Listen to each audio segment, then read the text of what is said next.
All right, let's start with the president now. He's been speaking. He describes this as the less stressful way of getting his message across the country. By way of expectations, I bet we will know at the end of our discussion if they were all met. But he did speak extensively on most of the matters earmarked for attention, from security through to agriculture, sanitation, and then doomsday, and some amount of humor there as well. We will be subjecting the president's first media encounter to some scrutiny and some constructive criticism. I will be joined in the studio by two senior journalists to interrogate that encounter. But let's start with the economy. President Akufo-Addo and his vice provide a chronology of reasons why the economy, in their view, is bouncing back from the mess they say they inherited. He cites record low interest rate to buttress his point. Listen. I knew that the biggest problem we would face on coming into office would be the economy. But I can safely say that I was still shocked at the state of affairs we found. A very competent economic management team with a brilliant Vice President, Alhaji Dr. Muhammadu Bawumia, in the chair, has initiated, with my support, measures to deal with the mess. Our desperate economic situation has meant that we have had to take some unorthodox but brave measures. There never was any chance that this government, voted into office with a mandate for change, would dare to do things in the business-as-usual manner. The Asempa budget that the highly respected Minister for Finance, Kenneth Foriata, presented in March set the tone for the new way of doing things that will transform our economy. It also provided the opportunity to deliver on some of the promises we made during the election campaign. Nurses and teacher training allowances have been restored to take effect at the start of the new school year. Nuisance taxes have been abolished, and other measures have been taken to shift the focus of our economy from taxation to production. The macroeconomic indices are beginning to show a turn for the better. The monetary policy rate of the Bank of Ghana has been cut from 25.5% to 22.5% in the first half of the year.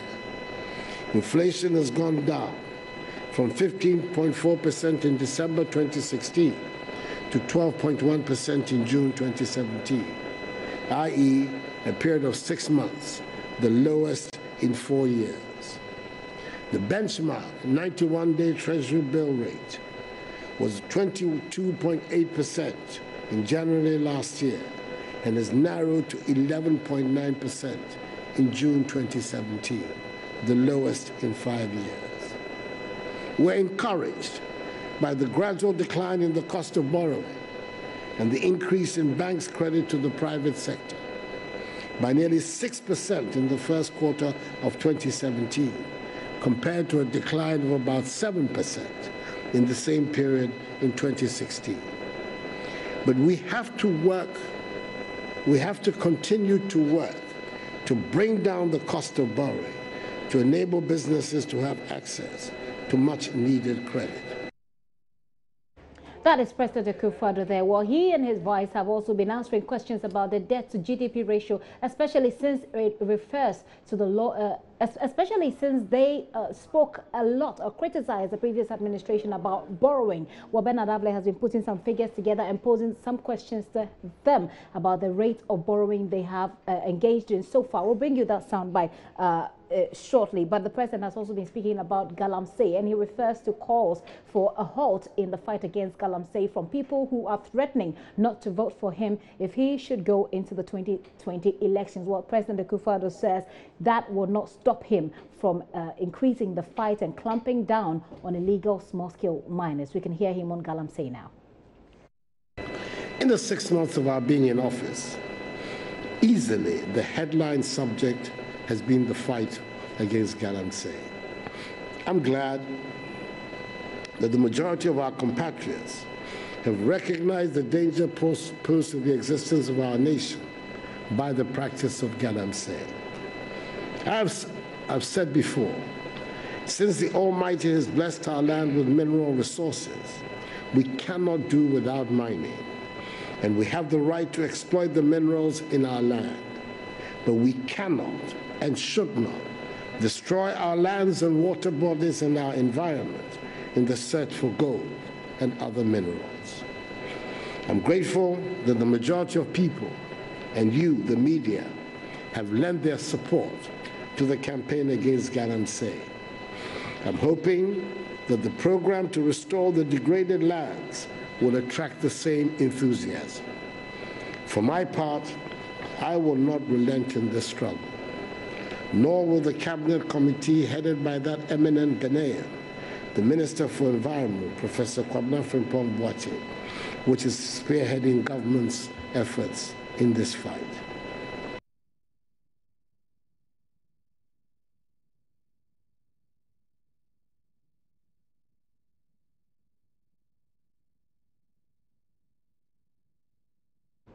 You heard President Akufo-Addo there. Very soon we'll bring you what his vice says about the rate of borrowing, the debt to GDP ratio in the country. We'll be dealing with the economy and, of course, issues about sanitation at this point. Later on in the show, we'll talk about the other things, especially security, which, of course, has been a very big issue of expectation for a lot of people. Just so you know, we are streaming live on Facebook, so why don't you log on to our Facebook page.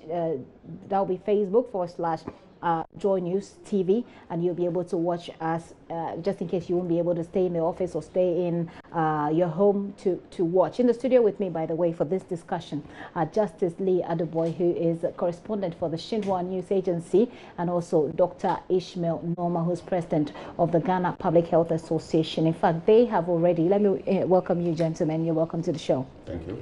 Well, just talking about Dr. Norman, they the Public Health Emergency Association, they have just issued an alert about cholera in this country, an imminent cholera outbreak in this country, which is what brings him into the discussion, especially since the president also spoke about sanitation. And no, you do know that he had made some pronouncement about sanitation and what he wants to do with sanitation in this country. So you're welcome once again, gentlemen. Let me first of all start with you, Justice. Take your... so why weren't you invited, by the way? Yeah. Maybe you should ask me why I wasn't invited as well. Yeah. Okay. I guess it's. I don't want to believe it is part of the fixation about China, but it is not only, and your spelling of Xinhua is not. Don't worry, yeah. That's not on TV. It's just for our consumption. It is not only with this particular government that, you know, increasingly you realize that most of the times some of these things happen and you try to correct them and it takes a long time to correct them. It sounds like you're speaking in parables. Speak English. Yes, you know, my colleague who covers the presidency, I used to cover the presidency. Now a colleague of mine does. Okay, so you have representation at the presidency. He wasn't invited. Oh, okay. He was waiting for his invitation. But he's a member of the press corps. He could just walk to the He's not a member of the press corps. Because you know the foreign media have not been members of the press corps. Okay, but he covers the... You are invited when they need you. So on this particular occasion, he contacted them. Okay. They said he should hold on, and he's been holding on till now. I see. All right. Well, let's deal with the substantive issues as to whether or not you weren't invited. We do know that we still want one thing. We're still looking for we still have the interest of the country at heart. So let's deal with the issues that have been raised. You've just heard the president speak about how well they're doing with the economy. I don't know if you followed that part of his discussion keenly, but he does indicates that there is still a lot more we need to do to cut down on the interest rates, etc. But when he gives an example, for instance, that if you look at the interest rate on treasury bills, it's reduced from 22% to about 11%.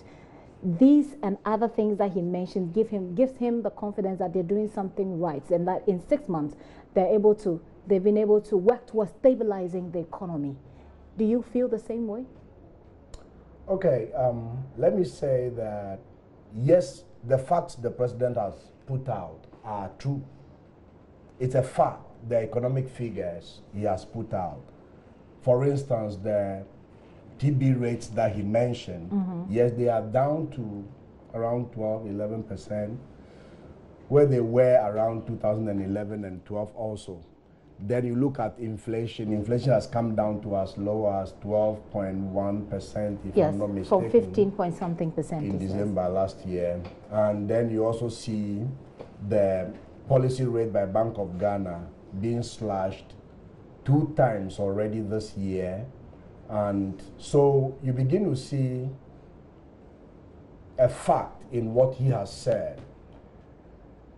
Now, because I report on the economy, okay, I report on the financial marketplace, I will be in the best position to say that, yes, the president is benefiting from some low-hanging fruits that have been ripe when he took over office. Okay, that's how you see it. That is the way I see, because the fall in inflation did not start from January this year. The fall in inflation started way back last year. Around the middle of last year, inflation began to trickle down. Was it a straightforward tickling down, or was it a fluctuation? No, it started, falling, then rose a little bit, and then continued to fall. So you call that a fluctuation, wouldn't you? Not a fluctuation. You see a typical fluctuation when in 1 month it rises and falls, and then another month it rises and falls. But this has, this assumed a consistent pattern from November last year. Okay. A consistent pattern you clearly see from November last year. Then you also come to TB rates. TB rates that used to be around 24%. Now, around September last year, TB rates came down to as low as 19%, 18%. Then we started doing longer term bonds, and they were also coming down to like 18%, 17%. So you realize that there have been some initiatives taken that the financial market began to respond to, especially from the middle of last year. The financial markets began to respond to some of those policy initiatives. And it is very good that when this government took over, it decided to continue with some of those measures. Now, the president himself mentioned it, that they realized that there were benefits in the IMF program that they were doing. When you are talking about the austerity, the fiscal discipline that the government was supposed to practice. Now, this is one of the things that the financial markets watch. What is the government spending like? Is the government spending within its limit? If it is not within its limit, how is it going to finance the deficits? Okay. So that if the government is becoming more prudent with its spending, then the market will begin to respond, because now you are not going to go back to the market, borrow at the high rates that will, push the private sector out of the market. So these were some of the things that started, and then this government had decided that it is going to continue with them. Okay. And this is very good for the country. All right. So you see it not as any measures, as the president said, we've put in place measures to, stabilize the economy. You see it more as... They've continued with the measures that have been in place. They've continued with the measures. They may have added a few things to, tighten a few screws, and I will not take anything away from them, because another government would have come and would have discontinued with the things that were going on, and it would have plunged the economy back to where it was being taken from. So I will not take anything away from the current administration. Very well. I'll find out from you, Doc, how you feel. But let me just acknowledge that I have Bernard Avle. Bernard Avle is host of the City Breakfast Show on an Accra-based radio station, City FM. Bernard, are you there? Yes, Gipsy, I'm here. Hi. Right. Hi. Thank you very much for joining us. I'll come to you in a bit, so you take us through your thoughts about the answers you got when you asked about the about 40 billion put together in bonds that Ghana is seeking, whether or not you were satisfied with the answers that you were given by Dr. Bawumia. But I'd like for you to listen in this discussion.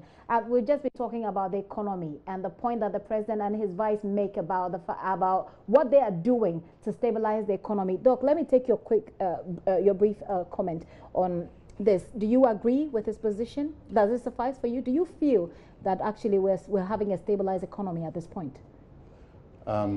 May I correct a mistake before I continue? Please. All right, I am not the president of the Ghana Public Health Association. Chairman? Yes, Yes, of for the a unit. Okay. For emergency. For public health emergency. Exactly. Thank you very much. All right.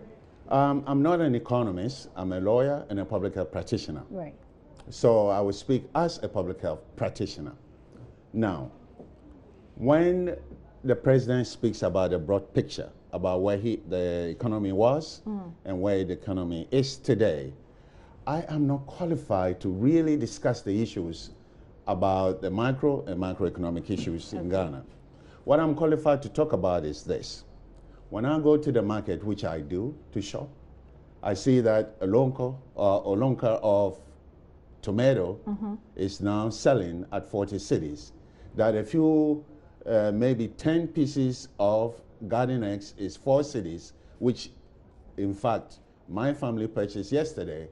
I realized that the economy may not be doing as good as everybody expects. Okay. And the president is not lying about the fact that the economy is still struggling. Okay. We are experiencing very difficult times, including people working for the president, all Ghanaians. And so for me, I think there is a little bit of haste on the part of Ghanaians to see things getting better.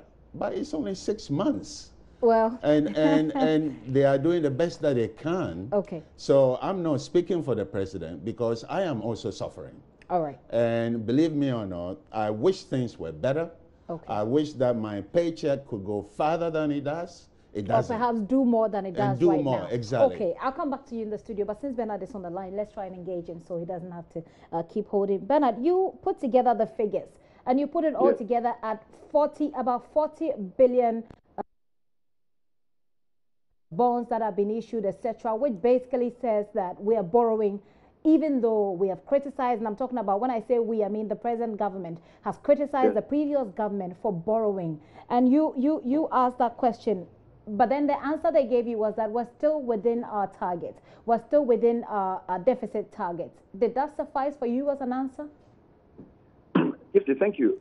First point is that when we go and ask questions at Meet the Press, it's not because we have a personal view or interest. It's because we are privileged to be journalists to ask questions on behalf of the people.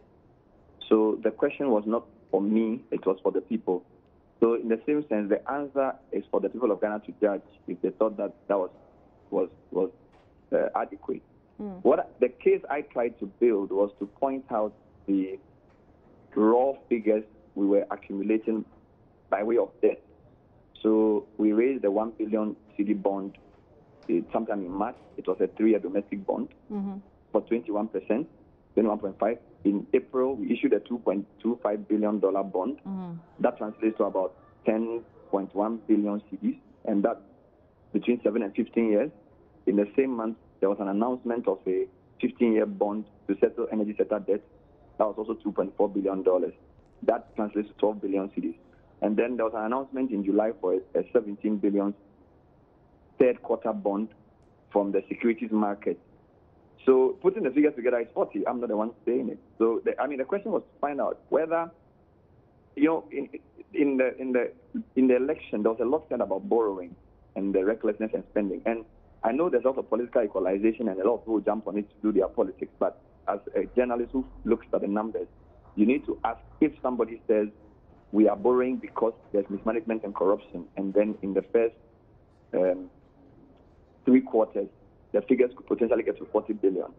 You need to question that. We need to also be fair to understand that, yes, the figure may be high, but the tenors are also different. So it's really for the people of Ghana to decide and judge.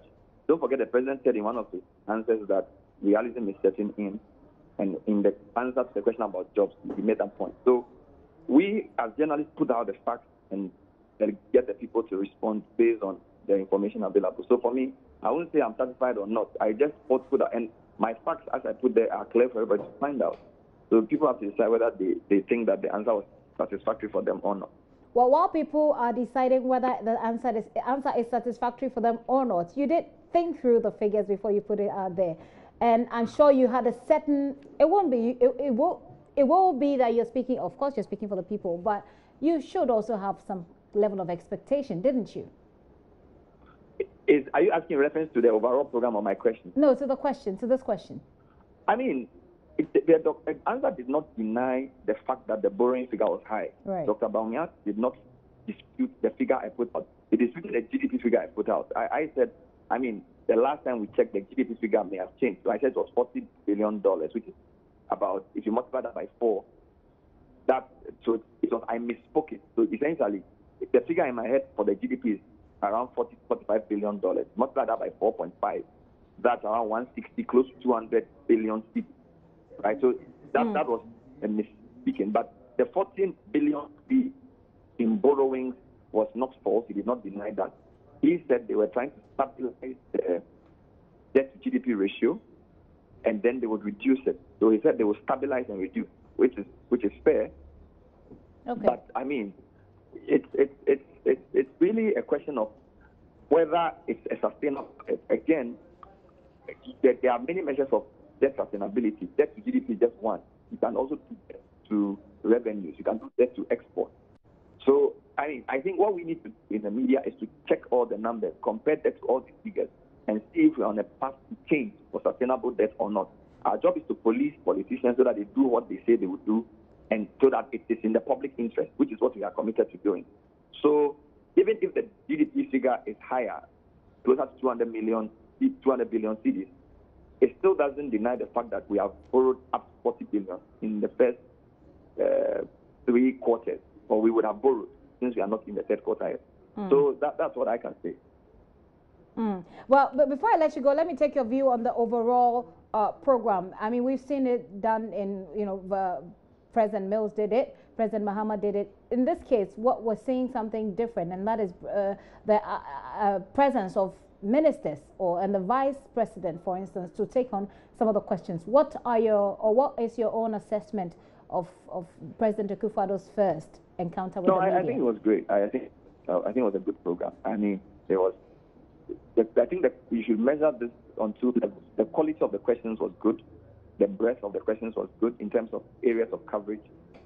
As for the answers, the public can decide. I think it was okay. The program is just 6 months. I mean, it's a 4-year mandate. So there was a limitation to what you would expect in terms of performance. That's why he even said that when it comes to jobs, ask me in 18 months and I'll tell you what's created. It's foundational. But I think if you judge it on the basis of the quality and the breadth of questions the media asked, I think the media did well. Okay. Thank you very much, Bernard, for sharing your thoughts with us here on the show. Bernard Avle is host of the City Breakfast Show on City FM. Also on the line with me is Kojo Yangsen. Kojo, you had some question. You were invited, of course, to ask your question, but you didn't get the opportunity to ask your question. Well, I wasn't invited to ask the question. I think that's what happened. I tried very hard to get invited to ask a question, but it didn't happen. I was sitting very close to the minister who was the one calling on journalists to ask questions. I had caught his attention twice, but he hadn't called me. I caught the attention of Jefferson Saki, who was assisting him, and Jefferson, I know, passed on my my request to the minister, but I didn't get called. It may just have been an oversight, but so the result is I didn't get the opportunity to ask the president a question. There were a lot of questions that were asked. Bernard, of course, speaks about the fact that it was fair. I mean, and looking at the time frame within which we are reviewing the president, it's quite fair. Where was your question, for instance, not answered in all of those questions that were put up? No, nobody asked any any way remotely related to what I had wanted to ask. Well, what did you want to ask? Well, I'll ask it on my show tomorrow morning. So let's encourage all of your viewers to tune into the Super Morning Show tomorrow morning, and I'll get the opportunity to ask my question finally, and even have follow-ups, which is a luxury we don't get when we are asking the president directly. They sure will, but they did say that there are ministers at your disposal. So if you had any questions there, after the program, that you could pose your questions to them. But I'm sure you do justice to that as well. That's correct. We'll do that tomorrow. Thank you very much, Kojo. Kojo Yangsen is host of the Super Morning Show. Of course, he's with us. We'll have a lot more time to speak with him about the program. Now, Doc, let's speak about sanitation.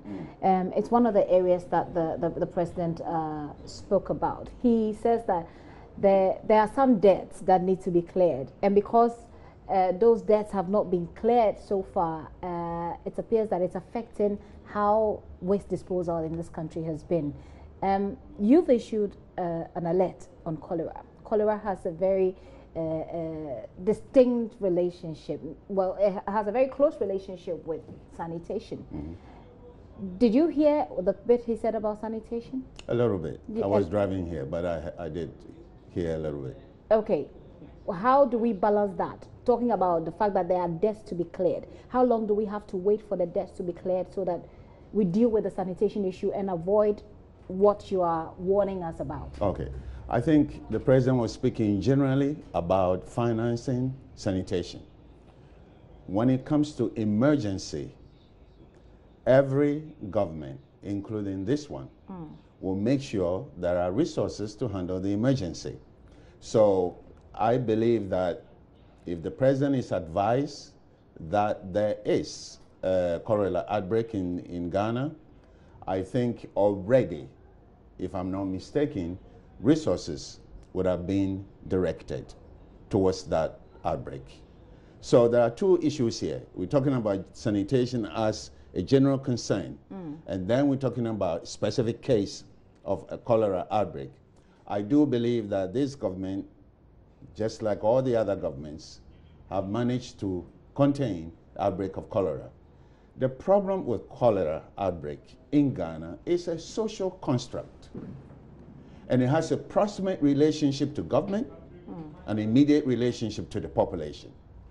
I think the government has to stand up and take responsibility, and I'm not talking about this government only, but all the other governments that have overseen a very horrible public health situation in this country. Okay. Well, I'll come back to the studio so we continue with the discussion, and of course I'll take your views on sanitation. But I have Isaac Adongo on the line. He's minority member on the Finance Committee in Parliament. Sir, thank you very much for your time here on the show. Yeah, thank you very much, and good afternoon to your listeners. Right. I believe you've been following the president's encounter with the media today. Yes, please. Right. He makes some pronouncements on economy and what they're doing about the economy, and the fact that we're gradually seeing a level of stabilization in the economy. I don't know what your thoughts are. Is this something that you would contest, or is this something that you would admit, yes, indeed, they've done something good about the economy? Well, I think that it would have been better for the president to tell us which of the initiatives in his budget that he has implemented which has brought about stability of the Ghanaian economy. If you have an economy in the first quarter of the year essentially being driven by gold exports and for that of oil, two significant sectors of the economy that performed badly last year. On account of one, in relation to gold, the problem had to do with commodity prices. Ghana has no control over that. And as a result, the mining sector grew by a negative 10.7%. In the oil sector, we had a problem with the FPSO, particularly on the Jubilee field where the turret bearing had a problem. And so for the first half of the year, we had challenges producing oil. And as a result, we registered about 17% negative growth in the oil sector. Now, these problems have been resolved. And as a result, you are having the oil and mining sector leading the rebound of the economy. Is that supported by one village, one town? Is that supported by one district, one factory? Is that supported by any known government policy that has brought about the stability? And so you are taking advantage of a period that really precedes your period. In other words, 2016, all the work that was done and the world economy recovering, leading to an improvement in the Ghanaian economy, and you take credit for it. In the first quarter of the year, the budget that the MPP essentially operated was a vote on account that was put in place by the NDC government. Don't forget that the MPP's budget was approved by the end of 31st March. So how could you be taking credit for January to March when you didn't even have a budget that you're operating with, and your budget and your policies were approved somewhere from the 1st of April? And in the end, major policies that you indicated, such as introducing a flat rate on VAT, such as cutting customs duty on imported spare parts and all of that, have not even yet been implemented as at the first half of the year. So how do you take advantage of all of this? So clearly, you see a government that is gasping for breath, a government that has lost its focus. The reality is that as at the first quarter of the year, we had missed our revenue target. We indicated that we were going to borrow 1.8 billion Ghana cedis to finance our budget. We ended up borrowing 5 billion. Doesn't that sound shocking? That you move from 1.8 billion to finance a deficit to 5 billion. And by June, the finance minister indicated that they had actually spent another 1.1 billion of the money that they borrowed and told the people of Ghana they were using to reprofile debt to spend on the budget, leading to 6.1 billion Ghana cedis. How do you take advantage of this and tell the people of Ghana that the economy is stabilizing on account of what policy intervention? He's not able to tell anybody that. And that should tell you where we are. We are in crisis. The government knows we are in crisis. Our fiscal targets are being missed. We are growing left, right, and center. And this government has no focus, and everybody can see it. So what was he trying to paint? You are not telling us even a single intervention. So you say that is your problem only with the credit, or is it with the facts? Because the facts that Treasury bill, for instance, interest rates have reduced, it's a fact. Are you saying so? Your problem is with who is taking the credit? It's a fact not supported by any clear government intervention. Has it told you any one specific policy? Do you know when the policy rate was beginning to reduce? I heard Dr. Baumia said that we ended the year with a Treasury bill rate of 91 days of 22%. And I challenge you, check from the Bank of Ghana. The Treasury bill rate for 91, day rate was 16.7%. So you see a vice president who lied his way to power and continues to lie with statistics. These are clear statistics that you can't lie about. Now, the vice president even tells the people of Ghana that it's because we were borrowing rampantly from the domestic market. That is why the Treasury bill rate was high. We were borrowing about 60% from the domestic market. In the 2017 budget, we are borrowing 100%, 14 billion, from the domestic market. So if it is borrowing from the domestic market, that is the problem. Then, Dr. Baumia, have you read your budget? Do you understand your budget? What your budget is saying? Your budget is saying you are borrowing 100% from the domestic market. And to this point, you have kept faith with borrowing 100% from the domestic market. So your how issue can you now is be accusing us? We borrow 60% from the market, and you are now borrowing 100% and claiming that borrowing from the domestic market is the reason. And you are quoting an interest rate figure that doesn't exist anywhere. So you see a government the interest rate figure from the reduction from 22 to 11%, is that what you're referring to? The interest rate figure started declining all the way from last year, 2016. If you have been watching the Monetary Policy Committee's pronouncements, almost every now and then since the middle of last year, we have seen a downward trajectory in inflation rate. Was that influenced by Dr. Baumia's economic management? In any case, what is the clear intervention of this government that has brought down the interest rate? Are they able to mention one to you? None. You've missed your fiscal target. You can't meet your fiscal target. All you are doing is borrow, and then you take credit for things that have a lag effect. There are lag effects when economic policies begin to impact. They impact over a period of time, and that is what we are seeing in the economy. Unfortunately, this government has failed woefully with all its pronouncements in the budget and are struggling for bread. Okay. Well, we'll say a very big thanks to you, sir, for your intervention here on the show. Member of Parliament for Bolga Central, Isaac Adongo, is also a minority member on the Finance Committee in Parliament there. Justice, this is obviously a position that resonates with your initial comments, doesn't it? Yes, but not with the politics, because I am not going to say that this is a government that is gasping for breath. I would rather say that it's a government that is now establishing its, foothold on power, because they've been in government for just 6 months. 6 months. There are so things it's fair. They are going to learn, as they go along. Okay. They're going to have new realizations and adjust to them. All right. Yeah. Well, since we were talking about sanitation, we've had to do a bit of jumping here and there, but it's okay. Let's finish our discussion on the economy by listening to on sanitation by listening to the president's doing what they think they can do better about sanitation. Because mind you, there is an alert for cholera outbreak. Watch this. It would be remiss of me not to say anything about sanitation.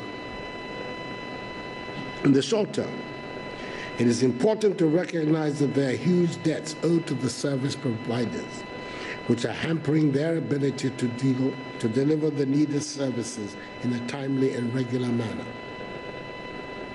Government has, however, taken measures to begin to settle these obligations to facilitate the evacuation and disposal of the heaps of refuse in our cities.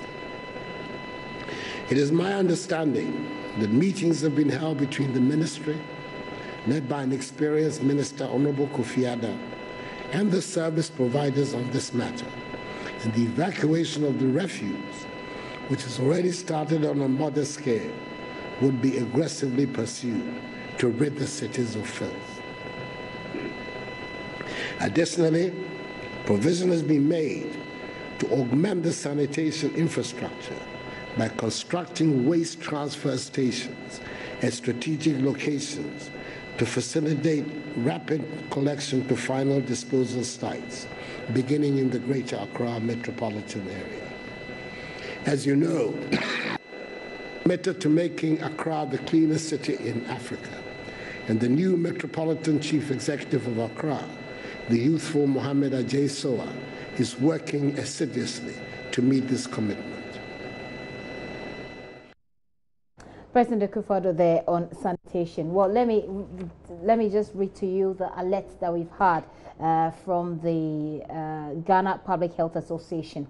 It says, alert on possible cholera outbreak during and after raining season. The Ghana Public Health Association wishes to associate itself with earlier calls by the Ghana Public Health Service to the public before the onset of the rainy season to be aware of possibility of outbreak of cholera and other diarrheal diseases. With the current heavy rains and flooding in many parts of the country, coupled with poor sanitation in the country, we wish to call on the Ghana Health Service to intensify public education and roll out preparedness and response plans countrywide to avert any disaster.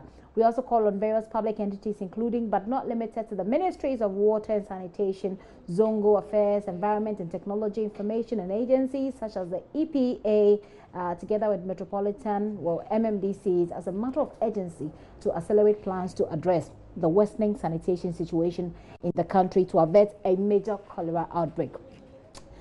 Justice, Doc has already, spoken about sanitation, what he thinks, but first of all, isn't it embarrassing that in the 21st century we're talking about cholera and we still, it's not like something that we figured out already. It's like we're still trying to figure it out. Cholera. Cholera in Ghana. It's just a result of our own dereliction of our duties. First of all, to ourselves, and then the state to its citizens. Sanitation is one big issue that you should devote one program to. I was coming here from a sanitation workshop. Now, when you look at all the MDGs that Ghana achieved, sanitation, we were supposed to achieve a 54%, but we were able to make only 14% at the end of the MDG period. And it was just getting close to the MDG target date that we had the outbreak of cholera in 2015 that affected over 18,000 people and claimed hundreds of lives. Now, one of the areas cholera comes in, and the doctors will tell you, is from our food. But they tell you that most of the people who came to the hospital may have taken sachet water within the last 24 hours of their contracting of the disease. Then also they may have taken food from a prepared food joint. And when you look at the prepared food industry in this country, who are those handling it? It's not well regulated, you'd say. And then you come to solid waste disposal. That I hear the president was talking about it. One of the good things he has done coming into office was to establish a ministry fully dedicated to sanitation and water resources, because this is where the problem lies. And I believe that with the sector, the sector-wide approach that we are adopting, something good will come out of it. Something good will come out of it. So it's all about anticipation, I would say, because everybody seems to be saying that it's so early days here. Doc, before I let you go, I want to find out from you how much time. This is an alert that your outfit has put out. How much time do we have? Oh, I think it all depends on how well we organize ourselves. So the alert is actually an early warning for people to begin to pay attention to basic simple things like washing hands, washing the fruits you buy, fruits and vegetables, which I've heard on this station and various radio and TV stations many, many times. The problem in Ghana is that we tend to think that we have control over everything, including disease. When you eat toilet, that's when you get cholera. That is the most graphic way I can put it. And we are not clean in our own environments, and I'm sorry to say that, but we are not. We don't clean our own environment. We don't pay attention to our kitchen. We don't pay attention to the pots and pans we eat from. We don't pay attention to where vegetables are grown, how we treat them, and so on and so forth. So I think the whole point of this is that in this day and age, anybody with an Android phone can actually access the internet and find out what they need to do to prepare themselves. But wash your hand, clean your vegetables, boil the water if it's not treated, and make sure that when you buy food from the street, it is from a credible street food vendor. Okay. All right. Well, Doc, thank you very much for passing through with this alert, and I hope that you are taking a cue from it. Not long ago, I think in 2014, we saw a number of people die from cholera, which was such a disgrace. It was such a disgrace to our country, I'll say, in the 21st century, that we're having to eat other people's feces to catch cholera, and the fact that people actually die out of it because of how widely it's spread. Dr. Ishmael Norman is a representative of the Ghana Public Health Association, and he's chairman for the Public Health Emergency. And they are saying that wash your hands and keep your surroundings clean, because we're looking at an outbreak of cholera if we don't. Thank you very much, Doc, for passing through. Well, we're still here talking about the president's speech, the president's encounter, I must say, with the media. There's still more to talk about. He speaks about security, and of course, a lot of you have been telling us about your expectations. Security has been one of them, of course. We're taking your views on social media. We're streaming live on Facebook, so drop your comments. We'll come right to your comments. We'll also be going to the University of Ghana, where we'll be interacting with some of the students there about whether or not their expectations were met by this presidential encounter 6 months into the presidency of Nana Addo Dankwa Akufo-Addo. You're still watching The Pulse with me, Gifty and Up here. I'll be right back.